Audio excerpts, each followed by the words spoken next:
Hello everybody, this is the stream. It's been a very long time since I've been on YouTube. Cool to see some of you have been already in the waiting room. Give me a thumbs up if everything is working correctly. I see.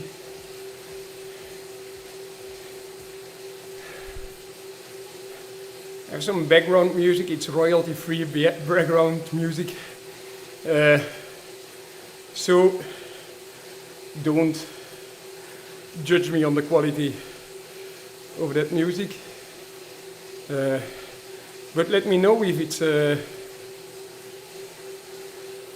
somewhat okay, the background music, or if it's too loud or too silent. Hey everybody.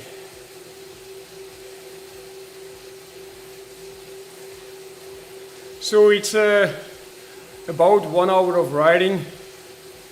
Let me know if the sound and the image and those things are all okay. It's about 1 hour of riding on the parcours of Madrid, where they will also close off the Vuelta today with Jonas in the red jersey. So cool to see the guys.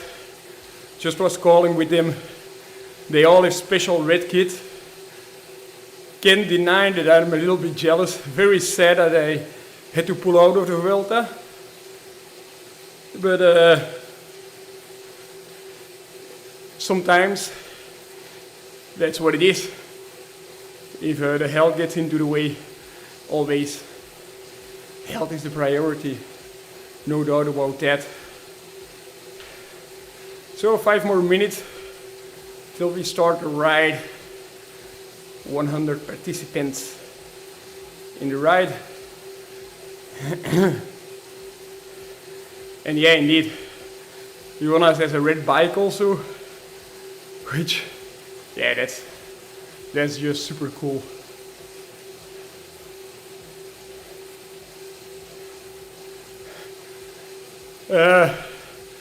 This super nice Voxnor headband used to be for sale. I don't know, maybe if you go to the website of the Vandal, there's like a tab with collabs, and then you'll find Voxnor. Probably you can still find it there.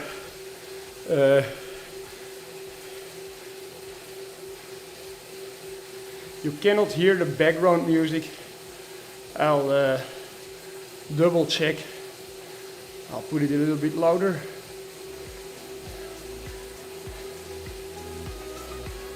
So, is the background music better like this? If not, I can always turn it off. Yeah, I have to say, recovery is going okay. I'm back on the bike.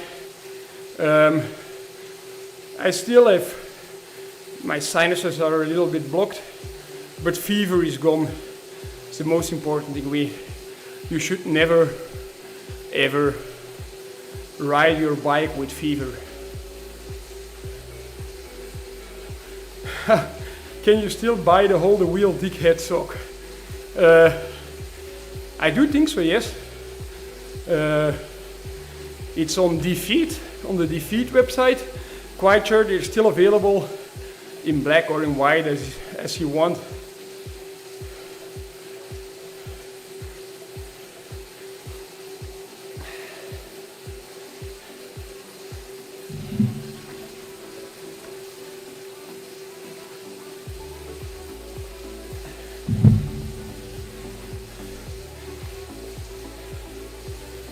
Don't judge me on my heart rate. As you know, I've been ill. It's a bit higher than what it needs to be, but I'm quite confident things will settle down to normal again quite soon if I am in a little bit of a more normal training routine again.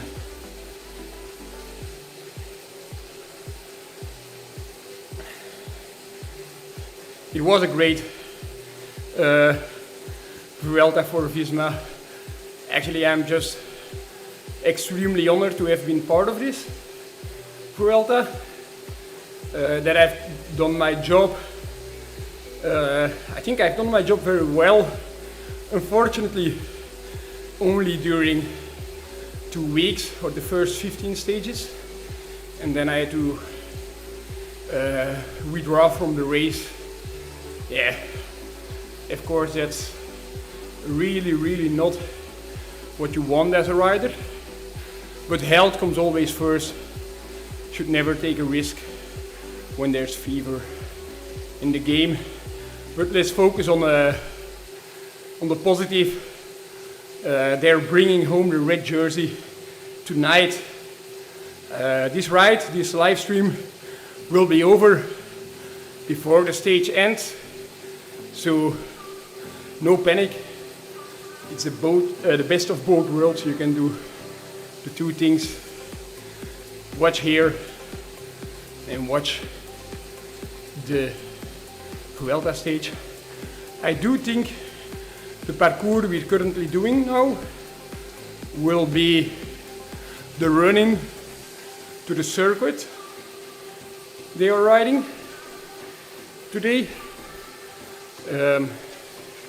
It's in Madrid. It will be most likely a sprint stage. Not always like that. I think last year, no, 2 years ago. Last year there was a time trial. 2 years ago, Filippo Ganna, Remco Evenepoel, and I think Primoz Roglic escaped the bunch. And Caden Groves was there, and Caden won the sprint. Out of those four, he won it.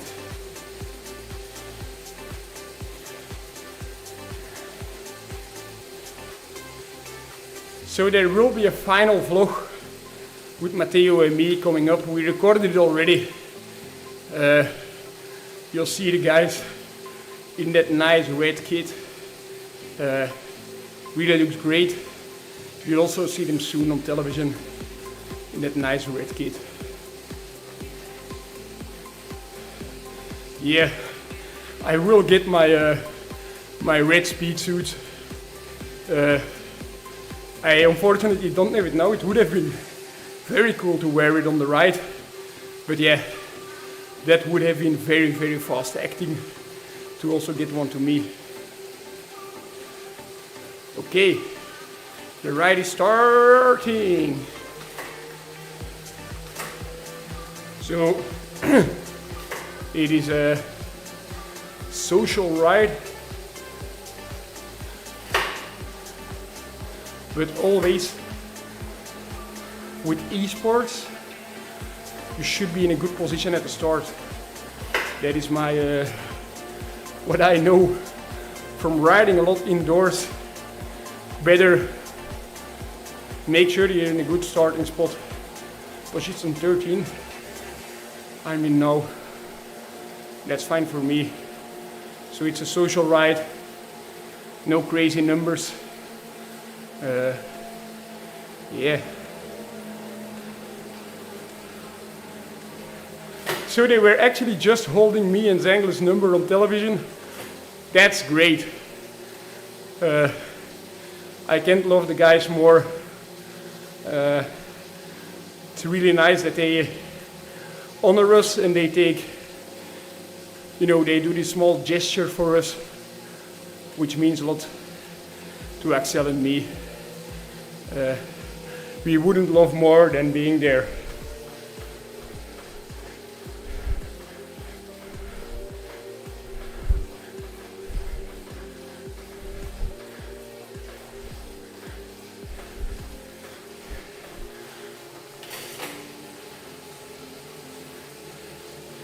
Doing the vlog with Matteo was super nice. He always prepared something every single day. Even today, he prepared something for the vlog. He's a real star. And the guys, they all have their small contribution to the vlog. Every now and then, everybody Hope seen.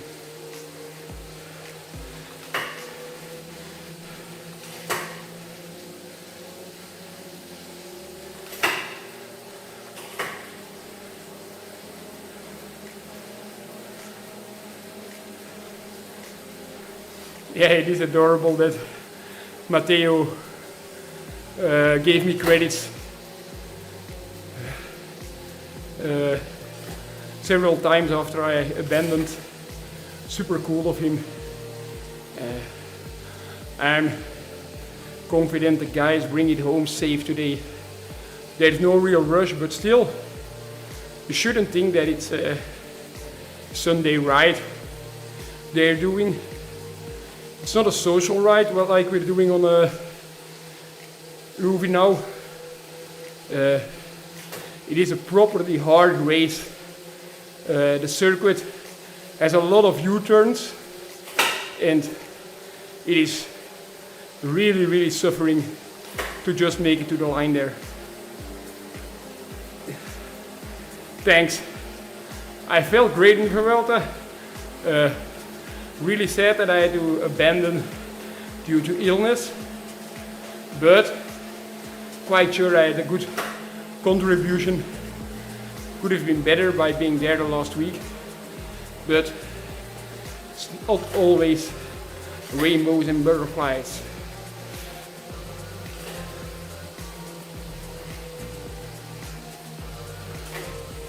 I like the nose strips. They give me the option to really nose breathe at higher intensities, which then can signal your body that you actually feel still quite relaxed. Like it's a bit opposite thinking. It's proven that when you're really suffering and you force yourself to smile, which is not a natural thing to do when you're suffering, but your body, like normally you smile when you feel happy, but the opposite thing, when you force yourself to smile and use the muscles in your cheek, also your body will feel happy of doing that. So you're tricking your body in a way, and that's a little bit the same with nose breathing. If you're in the sofa, you are nose breathing, relaxed, watching the Gladiator, then you're super relaxed. But when you're suffering, riding high power, and you force yourself into nose breathing, you'll get sensations of being relaxed. So that's a bit the reasoning behind, and the nose strip makes it more easy.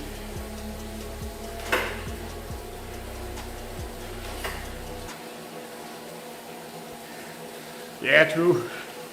You can flick your opponent by smiling very hard.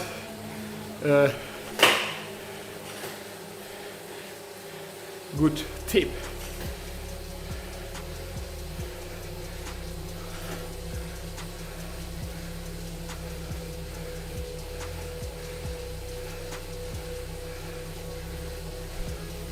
A hard Belgian man I'm reading. I really love my new position in the team as a 100% domestic. It's nothing I want more than that. If you can ride a Grand Tour with Jonas Vingegaard as a leader, that's such a big sense of success. So yeah, it's really rewarding to ride for him.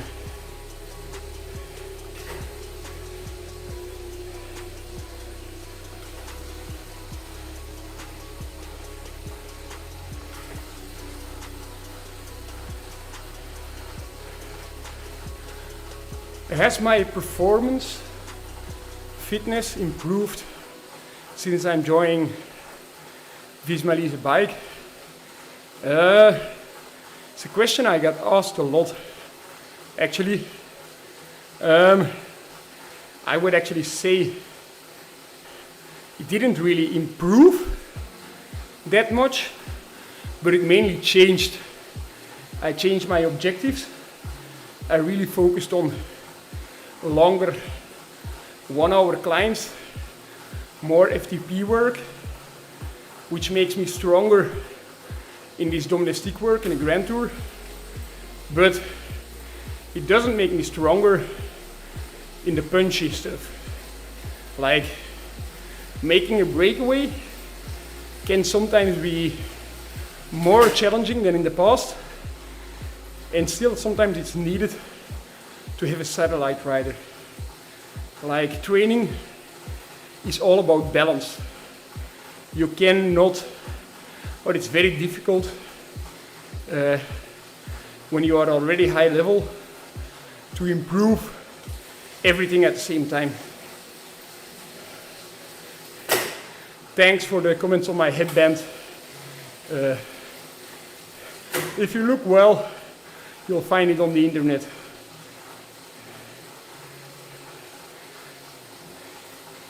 I was really disappointed after my shoulder fracture. That's not a lie. But at the other end, I really used, at that moment, Rouvy a lot.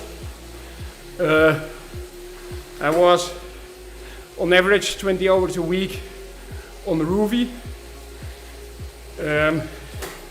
because I could easily rest my arms like I'm doing now, but I could not do quick reactions because the bone was not yet healed. That's why I was so much indoors, but I could train really specific towards the Tour de France, and the Tour de France I had a really great level, and that's always the most important of the season. If you have a good Tour de France, the season is great. And then going to the Vuelta, still had a very, very, very good level. But unfortunately, illness got me out. But I feel like I'm recovering well of the illness, and I hope I can still do a good World Championship, Lombardia, things like that.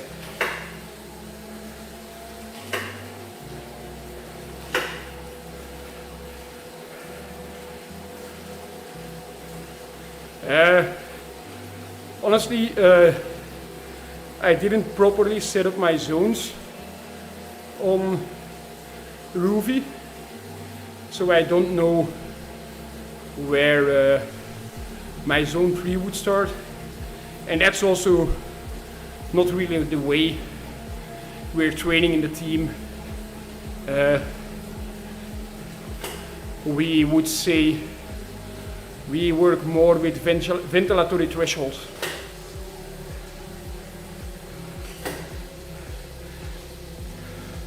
I'm a Rouvy because for a professional cyclist, Rouvy is so much more, it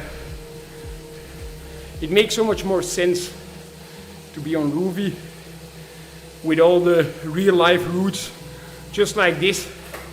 It's an actual stage the guys are doing today, and it's been on Rouvy for months already. So we actually do recons of stages on the trainer. Like this, we don't have to fly there actually.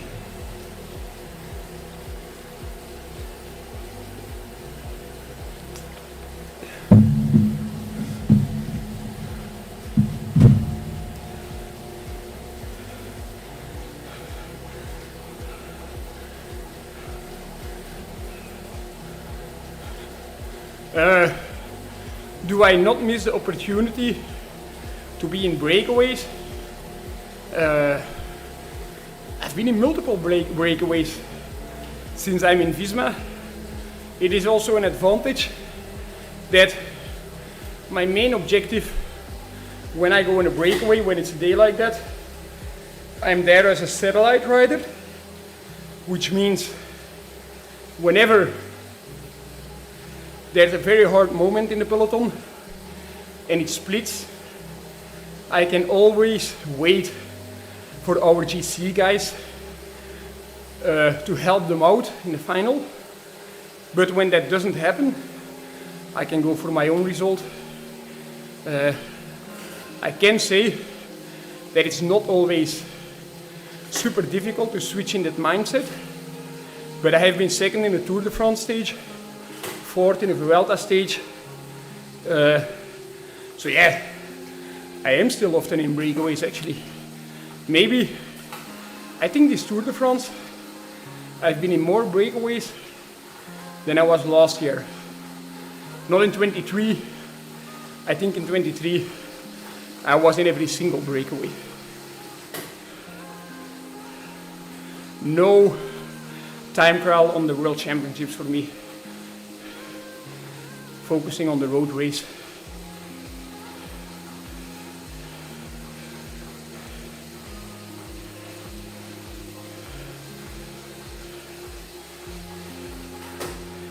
I didn't get a special kit yet, but they said I will get it soon and I will wear it on training.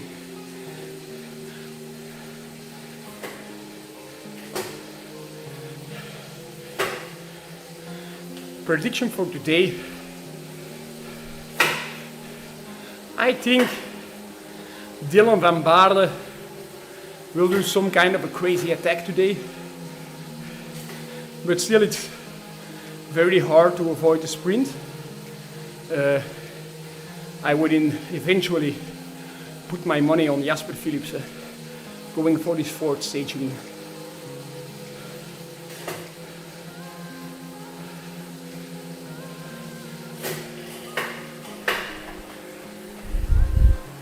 Are the bikes different for pros? Our bikes are very specific and we do so many hours on the bike, so we adapt extremely much to our own bike, to our own settings, to also we ride SRAM, so it's not so easy to switch to a different kind of shifting system, and just the settings of your seat, your handlebars.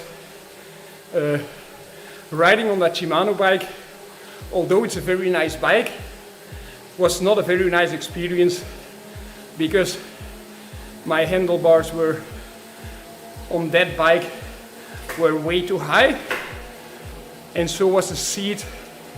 I was barely able to reach to the bottom of the pedal stroke, which is of course a disadvantage of being a smaller rider.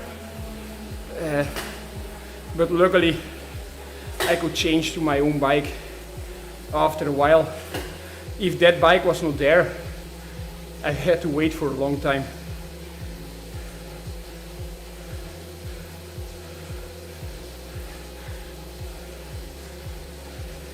I know Chris Horner keeps on saying, my man Victor Campenaerts.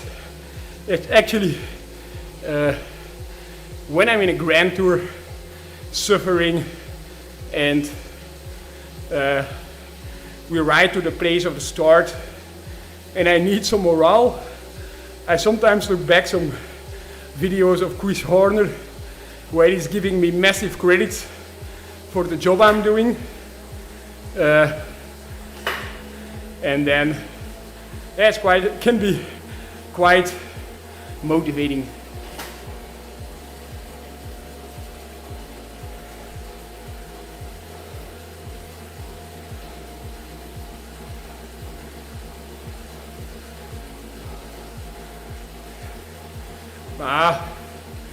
I wouldn't be like nowadays. Riders are all very strong, also sprinters, and I don't think a lot of teams have their nutrition on point like we do, but very close. Actually, every team has good nutrition, which makes sure riders are recovering well. And I'm not doubting Philipsen after the hard day of yesterday. They will have a plan, stayed with several riders around Philipsen to make sure he's not wasting energy. Yep.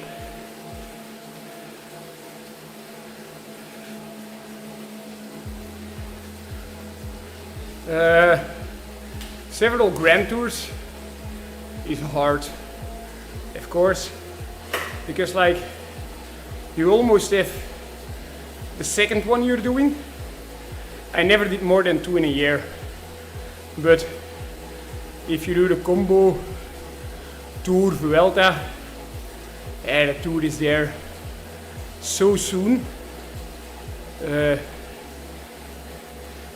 You take 1 week off, 2 weeks of training, and you already have to travel to the start of the Vuelta, which is 3 weeks. So actually, the training block you did was shorter than the actual race.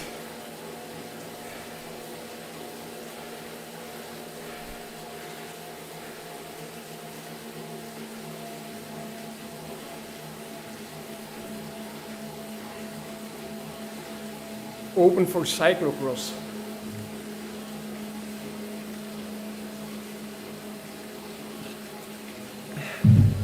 No way.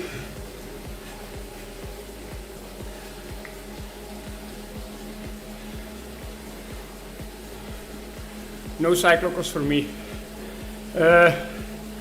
Actually, my first races I did were cyclocross races. I used to be a swimmer at a young age, and I love to see Bart Welles and Sven Nys fighting during the cyclocross races. I participated in a few without specific preparation, but I can tell you that was not a success at all.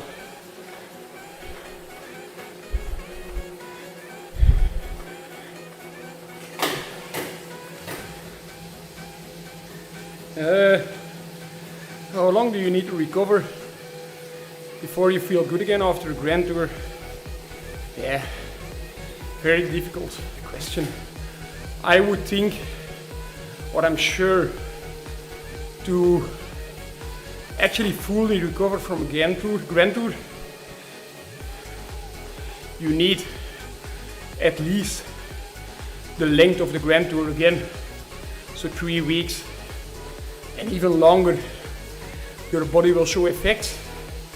But also the adaptations you make in a Grand Tour, they appear way sooner. You do a massive overreach, and that can really help you in races after your Grand Tour to overperform. But there's a lot of fatigue. Also, like a Grand Tour is 21 stages. If you would do a 22nd stage, you might actually feel great. But if you rest up for 3 days, you feel wrecked.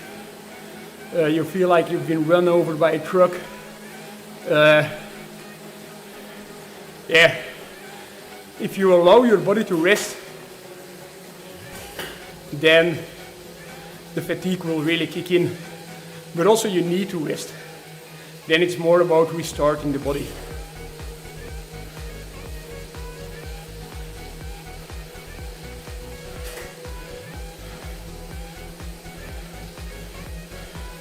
Not at all any ambition to go for the hour record again. I'm a pure domestic at this moment. I enjoy that job, and I think Ghana is a good guy to have the hour record. And taking it away from Filippo Ganna, nearly an impossible job.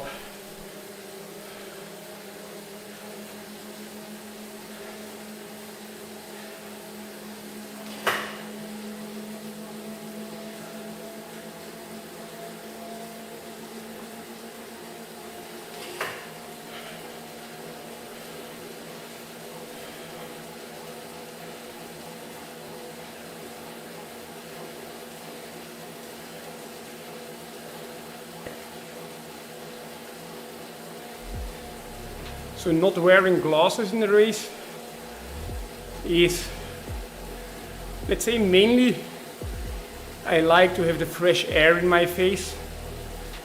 It makes me feel more fresh, and it also makes sense that you cover a big part of your face with glasses, so your face also holds a lot of heat.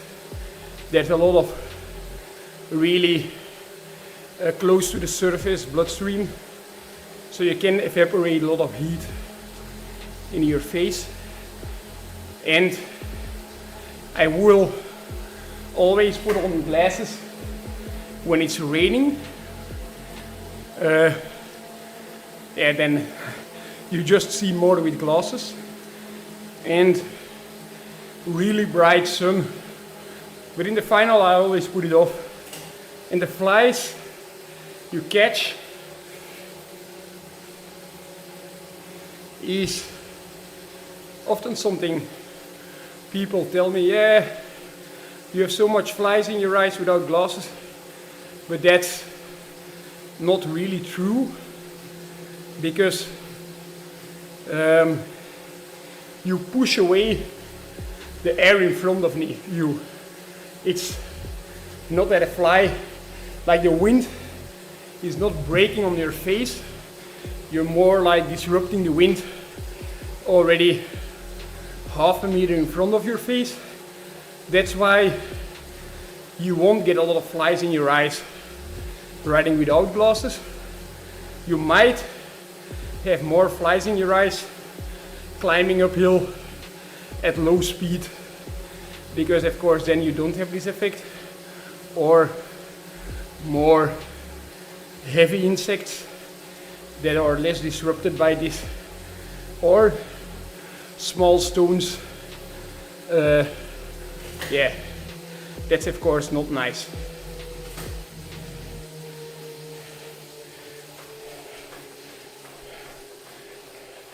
I do have to say, Blanca, that I'm not a beer specialist. Not a beer specialist at all. So are they the best? Are Belgian beers the best in the whole world? As a Belgian, I would say yes. But yeah,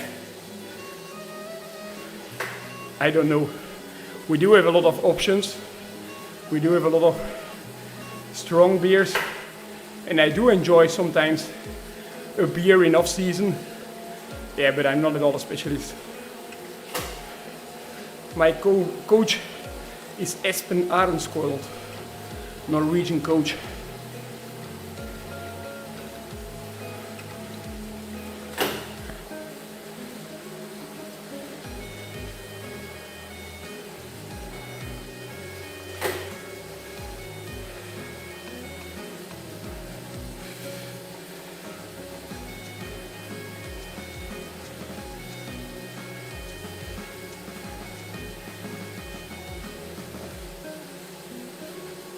Of course, it's different to ride for your own country on a world championship instead of your own team.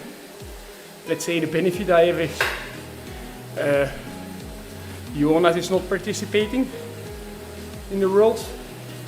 Neither is Wout, but Wout is also a Belgian rider, so that wouldn't be a problem at all. I never had a problem with it, but sometimes it makes give some kind of strange race tactics.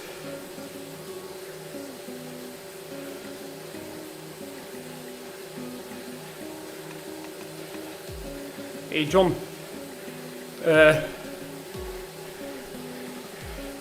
often you don't really feel like a bulldog leading the bunch.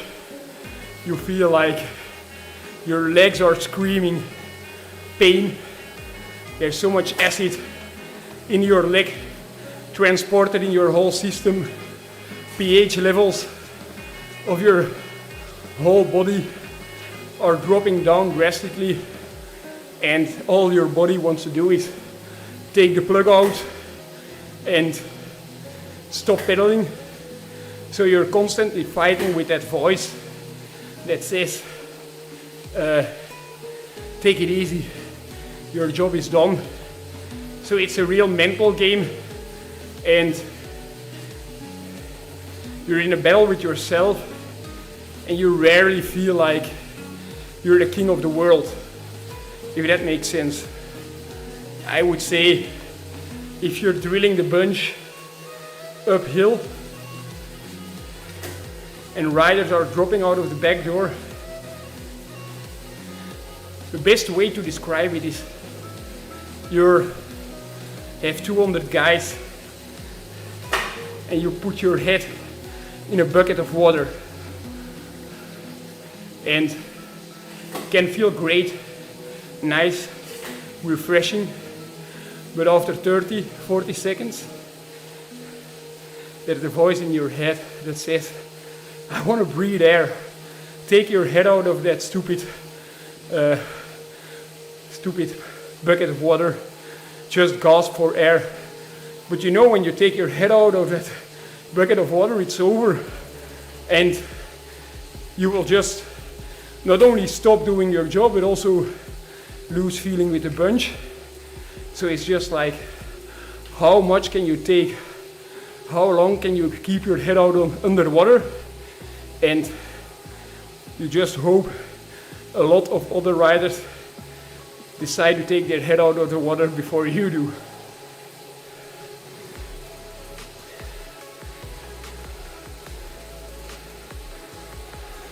We are actually riding the final of the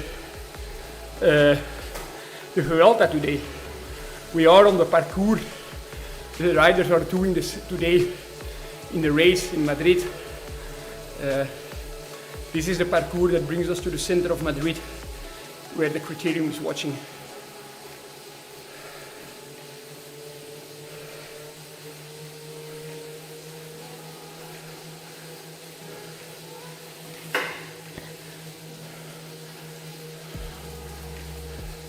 Why don't I upload rides on Strava? Strava is such a great tool.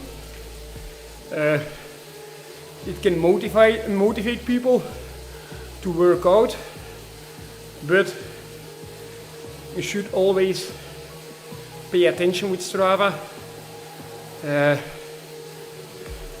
Some days I go out and I ride a bike and I just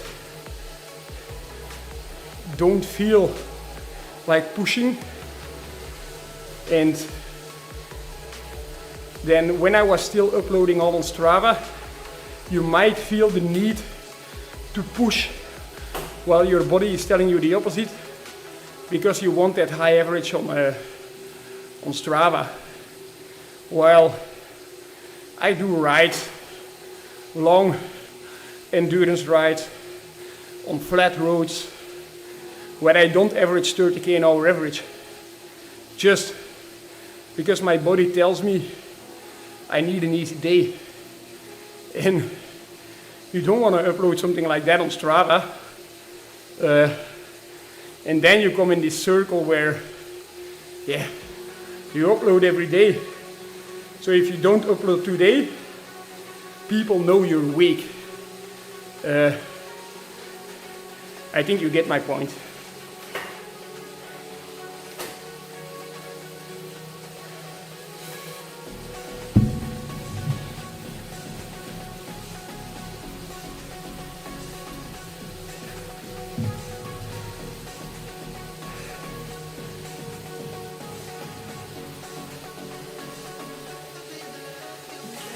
I'm very sad that Tish is leaving the team. Tish is a personal friend of me, but of course he also has his personal ambitions, and sometimes in your career you need to make choices that don't make everybody happy. That's just life, I think.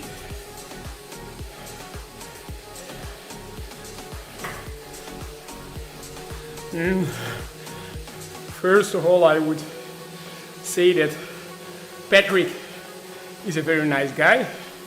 Second of all, Patrick is not really the boss at Visma, but he's a really good source of info and calculations and analyzing other riders.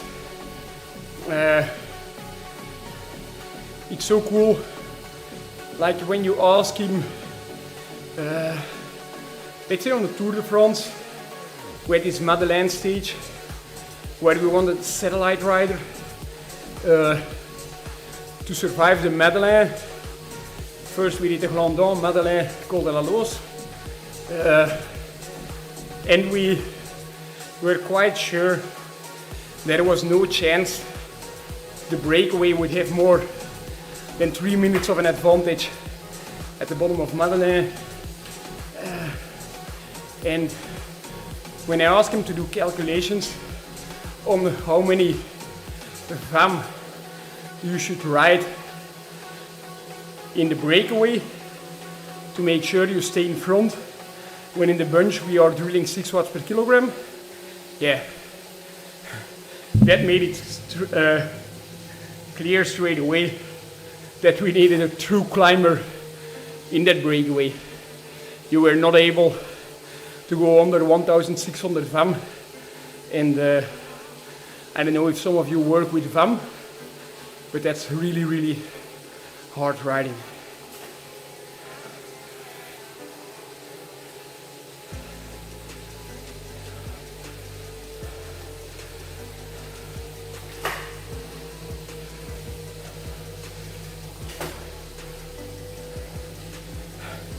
No, I would say always listen to your body.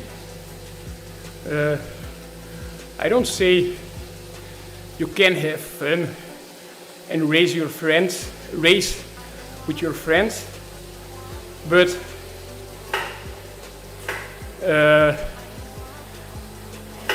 if you want to improve, the main thing is listening to your own body. It's so nice to have a super detailed training plan and the highest, the best rated power meter of all time with the highest accuracy and all of that stuff.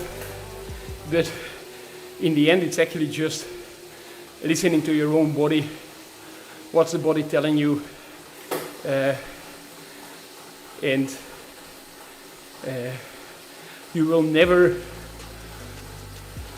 over a long time, get significantly better if every single ride you want to ride like a pro. Because what you think riding like a pro is can still be very far off, because you don't know. We also ride slow every now and then.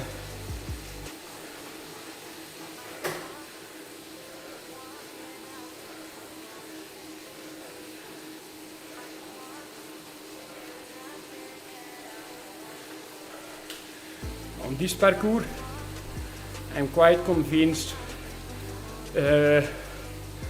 Jonas would have a good chance, but if you've done the Tour, the Vuelta, you've been fighting for the GC in both of them, yeah, you cannot blame Jonas for staying at home.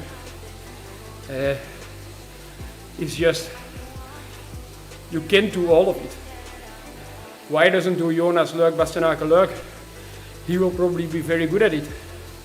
But then you still want them to win the Tour de France, still want him to win the Vuelta, yeah, make your choices in life.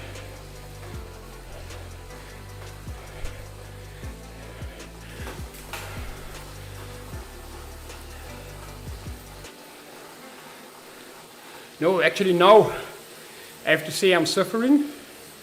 The heating is on. It's 24 degrees inside. I have no fans to cool me down because I want some heat stimulus. My core temperature is now 38.5, and that's not so nice. Feels quite hard. When I would have maximal cooling, yeah, this power would feel quite relaxed.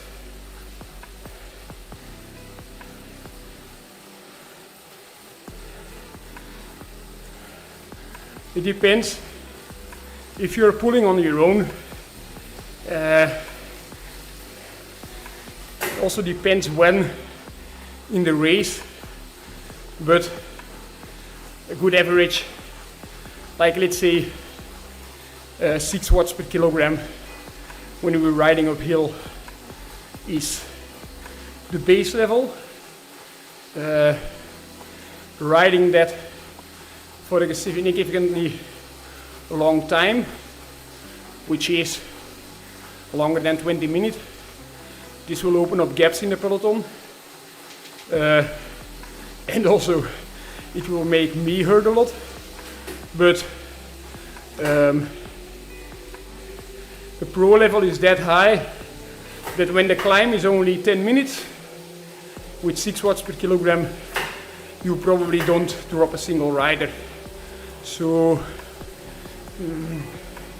in most extreme cases it would go somewhere around 7 watts per kilogram during 4 or 5 minutes, and this will also wreck the peloton, break it into pieces, and also break my legs. But for a guy like Jonas, that's not really too much of a problem.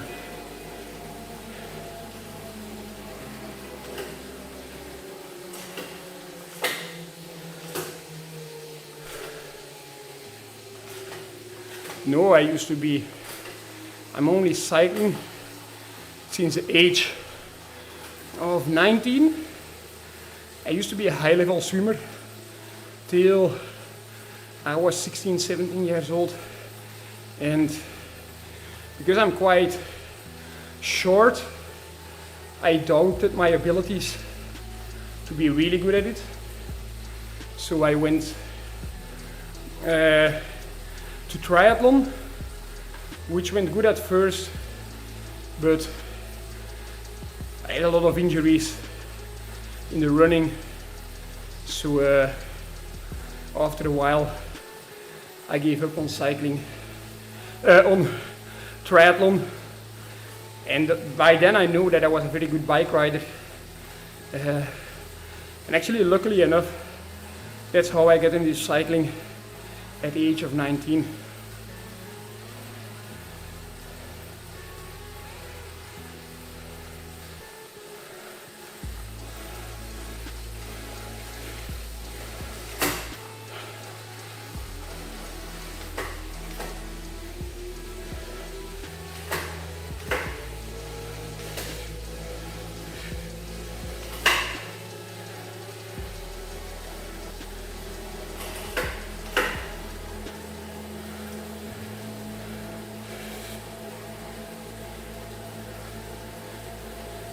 I actually think my Spotify playlists are available online, but there's a really big range in them.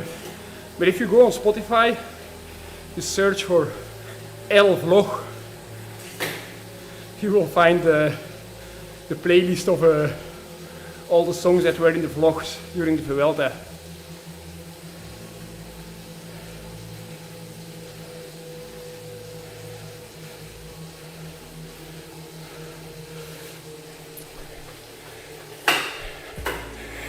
what's nice is that I really talk a lot to Remco Evenepoel, which makes it nicer for me to work for him at the World Championships. But also guys like Louis Vervaken, Laurens de Plus, have a very good relationship with Yves Lampaert. Yep, there are my usual suspects to go.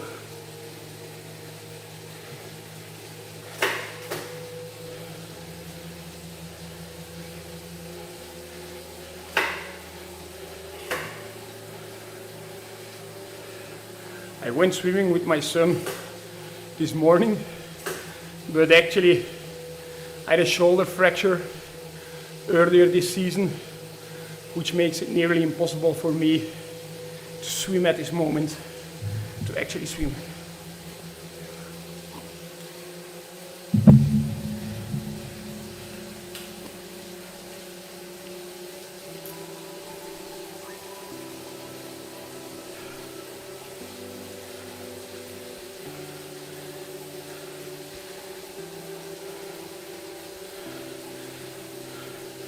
My favorite one-day race.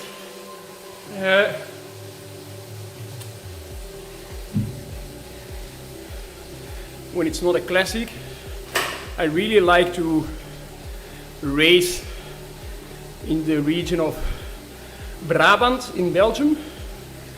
You know the Brabantse Pijl? It's a race I like. You have Tour of Leuven, Druivenkoers. Actually always I'm performing very well on those parcourses. I really like that region of racing. And actually Saturday coming up, I do Super 8 Classic, which is also there.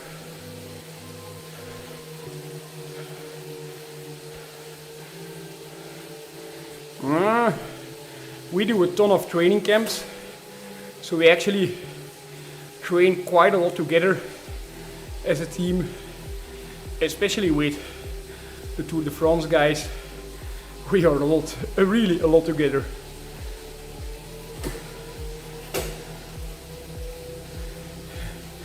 Hey Pepin, Kian is such a good rider, such a good climber, but it's always super important to be organized as a team, to have a great plan, and next to really good legs, you need experience, and that's also one of the main reasons why I'm in a team like Visma, why I go to the Worlds. Not because I'm such a crazy strong rider by power numbers, but because I'm very experienced. And a guy that has a lot of experience with winning races or world championships is Remco Evenepoel.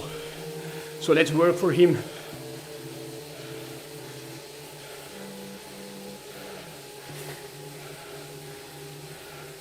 Martin, your weight, I really can't judge that.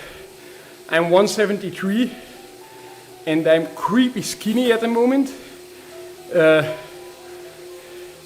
And my weight is 67 because I'm so muscular in my legs.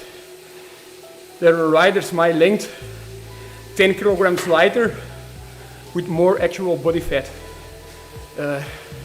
So your length is in no way a good way to judge how much you should weigh.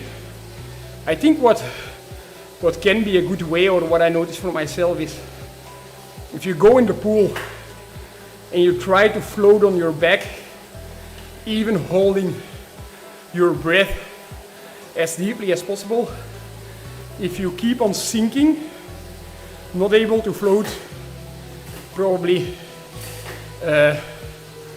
you're on a good track.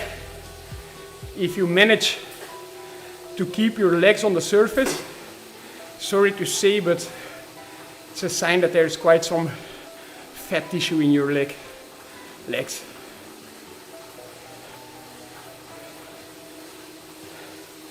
I don't know. I've had a lot of questions about my YouTube channel. Will I be back? I'm actually back at the moment. We're on YouTube right now, but YouTube asks a lot of time. We have cool content on Instagram, but it's quite crappy quality. But on Instagram, people are not looking for high quality. It just needs to be cool content, and yeah, everything is possible. On YouTube, people want high quality. That needs editing, good cameras, and yeah, that makes it more difficult.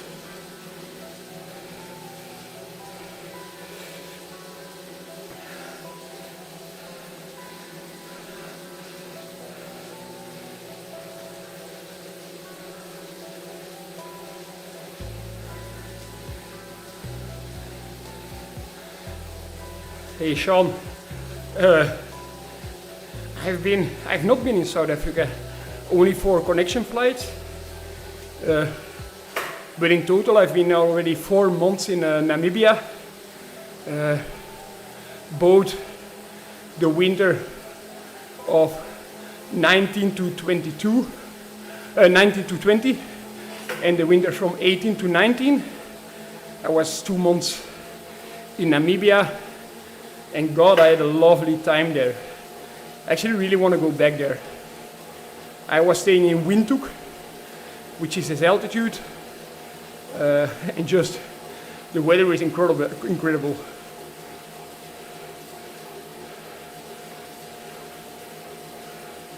Yeah, indeed.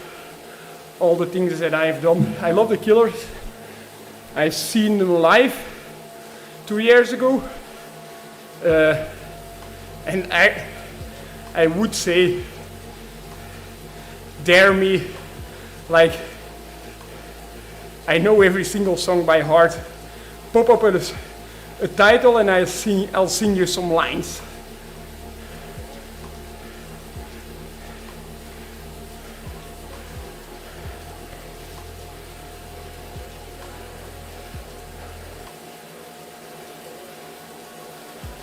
Yeah, but if you're 170 and 56 kilograms, you're a properly skinny guy, and it makes sense that you are sinking when you try to float. Fat floats, so if you sink, you have no fat.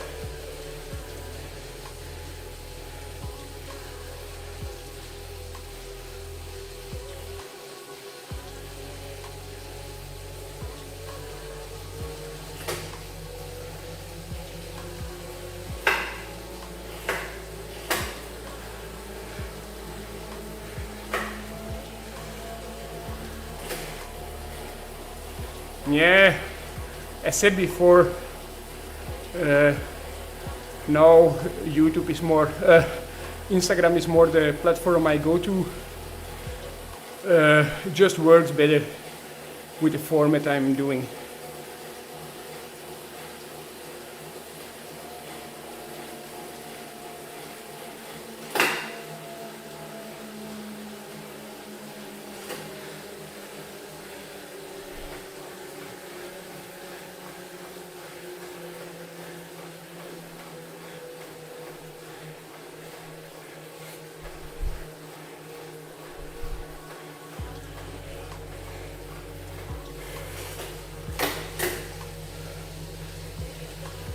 Is actually Belgium known for its ice cream?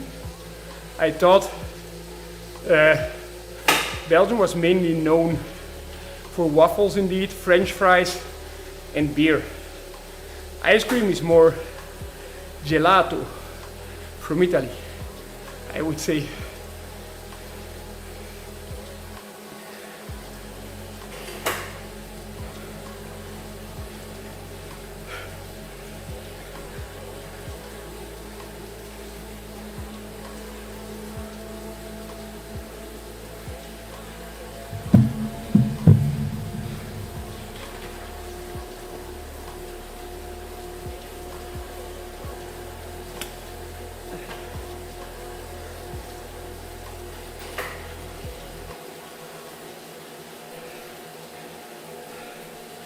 And that's also always when I'm not in Belgium.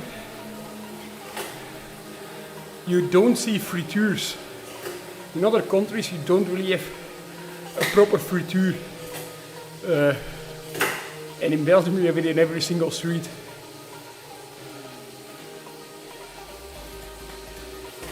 Yeah, this winter time I will stay in Bussot. Yeah, during 3 months. It will be nice.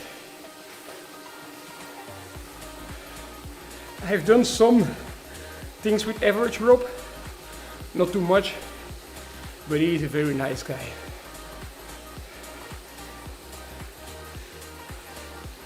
I would say favorite place to favorite place to train is Sierra Nevada.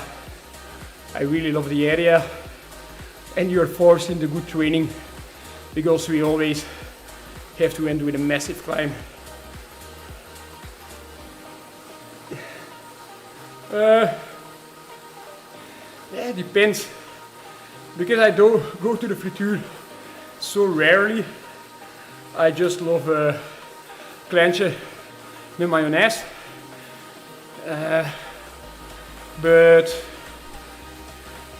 when actually I'm from Antwerp, but now I live closer to region Ghent because it's way more convenient for training purposes.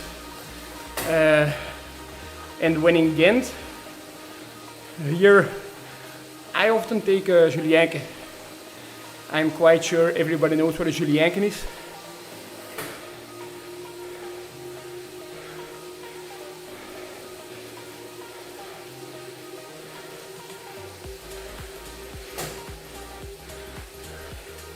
The hardest climb in Spain, yeah, 100% sure.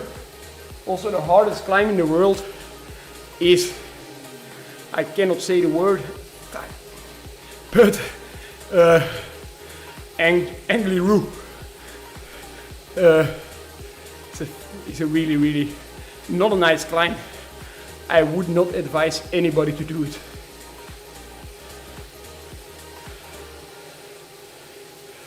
No, we have not been in Belgium actually, but first be careful because Matteo is a lovely guy, but he's from the United States of America and they know their fast food. Jonas, I'm sure he will like a good Belgian frietje. He likes already kebab, so that's a good direction.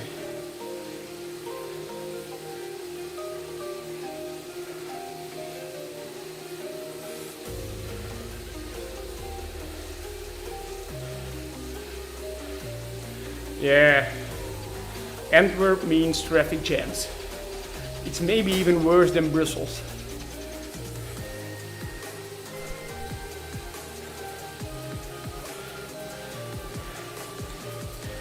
Yeah, for me, I'm from Antwerp, and in Antwerp we say curryworsten. And a frikandel is another thing. It's like a currywurst with a crusty bit on top. But no, it's a currywurst.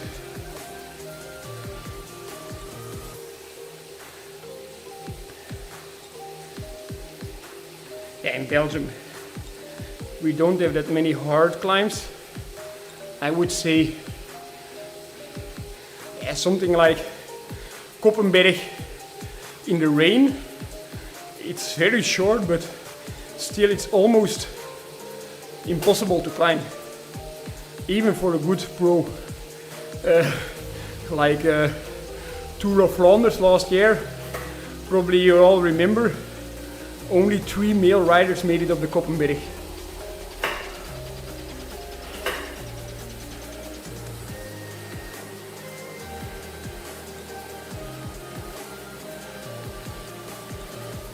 Yeah, Sean, that's very understandable to me. Indeed, being in Namibia, I realized how extremely similar Afrikaans and Dutch are.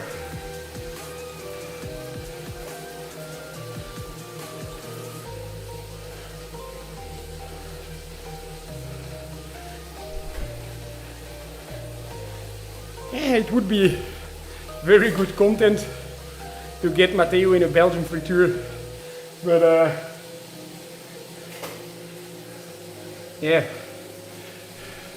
not so easy to get him there, and then maybe he will cry because he realized it's better than American fast food.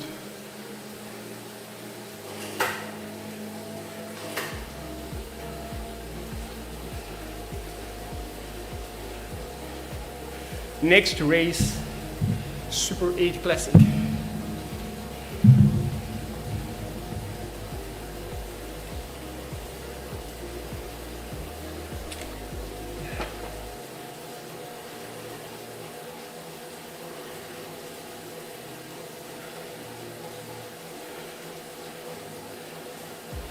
I don't speak a word of German. It's somewhat understandable when you're from Belgium, but no, I don't speak it.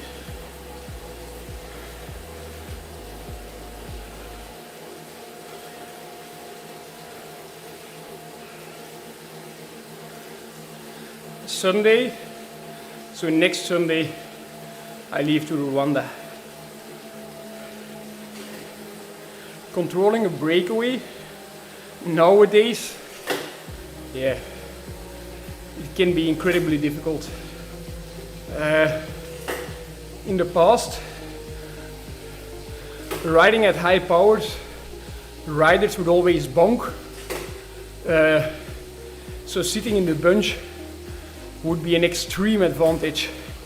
Now we are so fueled, we eat so much, that yeah, in the breakaway, they don't die off. So it can be, when the breakaway is a good collaboration, sometimes nearly impossible to catch them.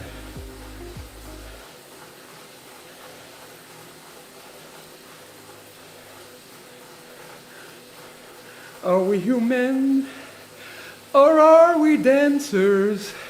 My sign is vital, my hands are cold, and I'm on my knees looking for the answer. Are we human or are we dancers?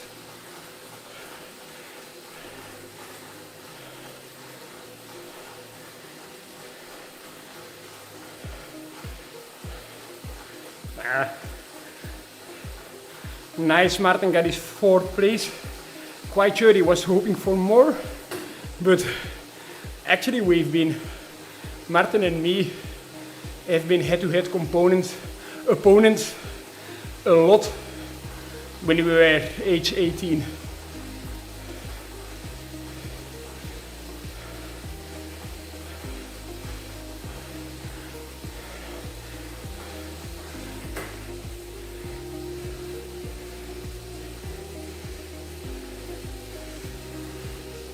Yeah, quite a, sorry to say, but dumb question.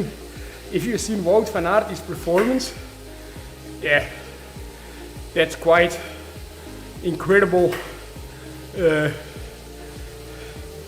He's quite a good singer. That's not just karaoke. Hey Jay, how many hours a week do I train? So dependent.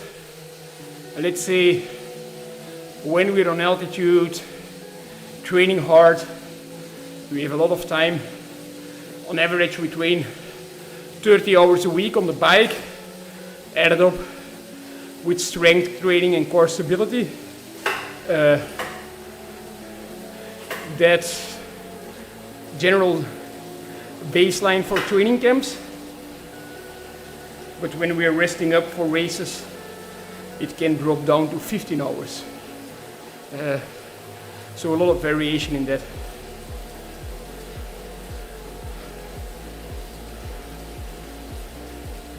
For sure, I would consider teammates as friends.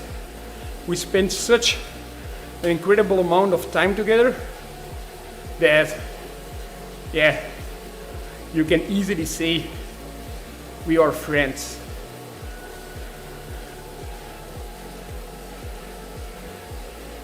Changing teams, is it difficult? It is mainly difficult when you're a younger cyclist. Then you get in a total new environment, new people that you don't know. For me, changing to Visma,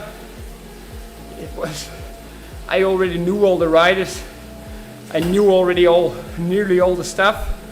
So yeah, of course there's some kind of an adaptation, but yeah, after a while you just know everybody a little bit.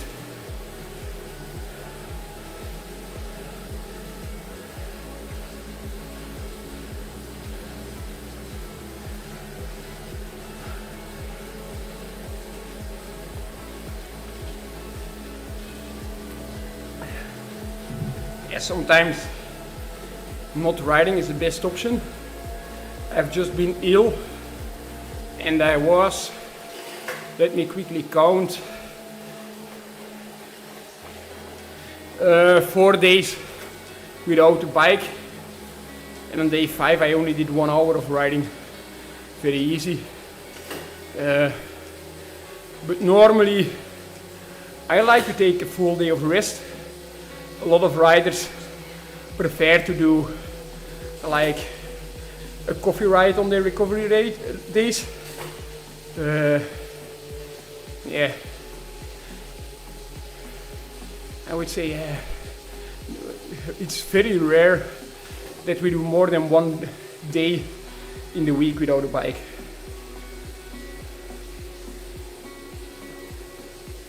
Yeah, heat training is key for the Wanda. Actually now I'm riding, it's not extremely hot, 24 degrees, 70% humidity. In Rwanda we expect something like 28 degrees with 70% humidity. So I'm riding without cooling at this moment, but also the intensity is quite low. But as you see, I have a high heart rate and also very high core temperature at this moment. So yeah, heat training will be key for Rwanda.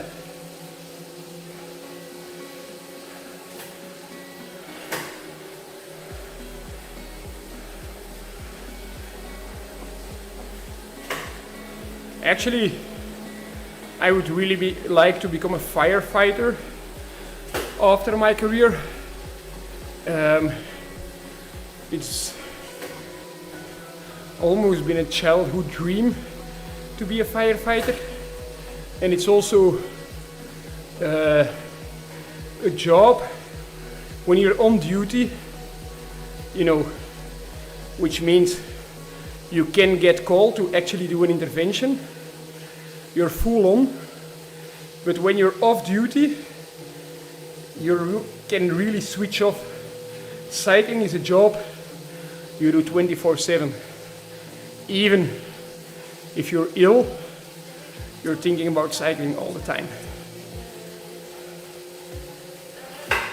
Always S5.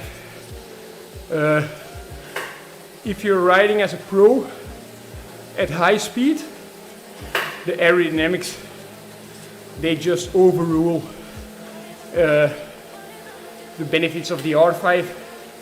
Only moments when we go for the R5 is when our real climbers like Jonas, Epkus, Matteo, they plan an attack on a really steep section their calculations can be that the R5 is the better option.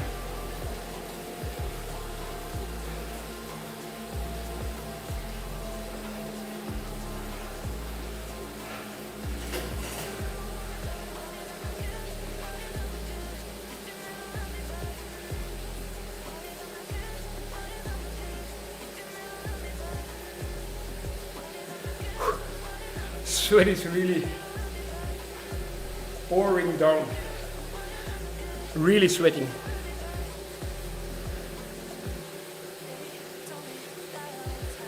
So, as you can see, we're under 2K to go.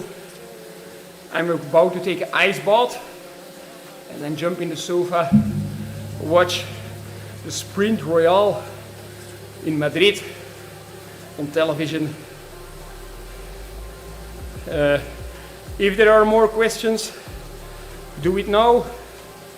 You have about 2 more minutes, and then I'm gone. As said before, favorite place for training, Sierra Nevada. Even my son is born at the bottom of Sierra Nevada.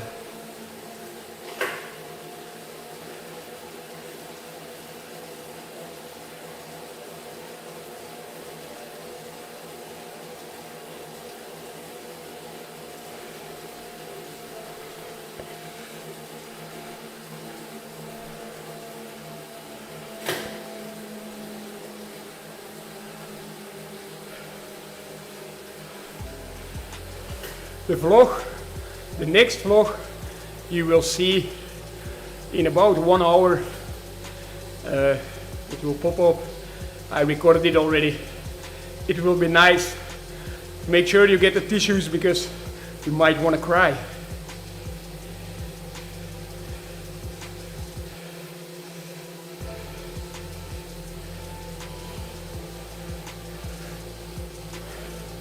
So,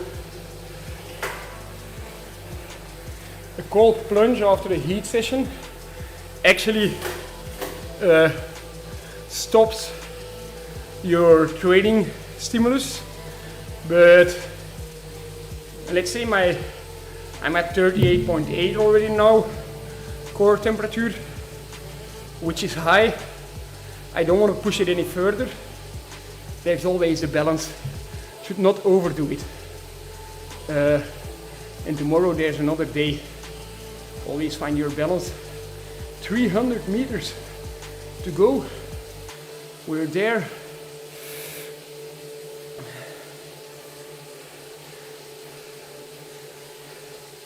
Is there a race I aim to win?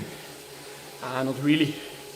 Just want to do good final races this season. I will close off in Lombardia.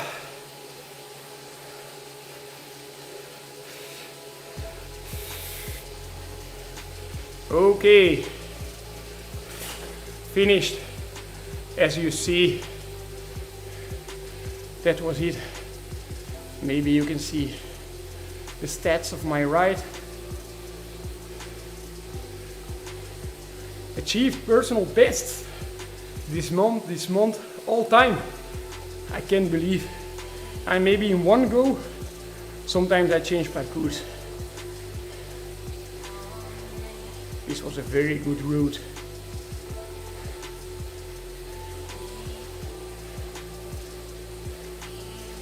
Oops, thank you. Bye bye everybody. I'll see you the next time.